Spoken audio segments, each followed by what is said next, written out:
Հավանաբար ոչ մի ծառ այնքան տարածված չէ մեր քաղաքի փողոցների վրա, որքան բարդին։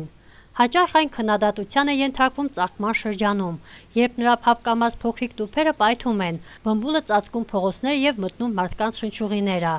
Հենց դա էլ հանդիսանում է անհանգստության պատճառ, քանի որ շատերի մոտ այն առաջացնում է ալերգիկ ռեակցիա։ Բարդու բմբուլների ալերգիկ հատկությունների եւ նրանցից ինչ որ չափով պաշտպանվելու մասին մեկնաբանում է Նինոցմինդայի կլինիկայի բժշկուհի Լամարա Դեմետրաձեն։ Mogę salmy być, ყოველთვის მიხარია თქვენთან შეხვედრა.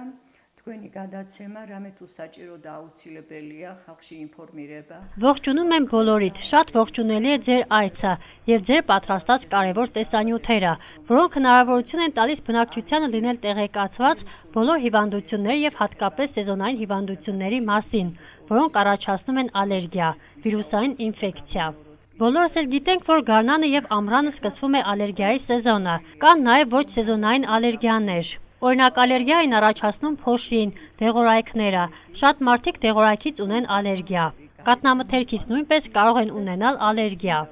Այս պահին բարդու բմբուլից կարող են լինել մի շարք ախտանիշներ, աչքերի կարմրում, փռշտոց։ Սակայն շատ օգտակար խորհուրդներ եւ բժշկական միջամտություններ կան այս ամենի դիմաց։ Շատերն ունեն սպիտակ բմբուլից ալերգիա, դրա համար պետք է օգտագործել շնչուղիների համար կաթիլներ, պետք է լվանալ բերանը։ Երեխաներին պետք է դուրս հանել առավոտյան կամ երեկոյան, որովհետև այդ ժամերին բարդու սպիտակ բմբուլը համեմատաբար ավելի քիչ է օդում։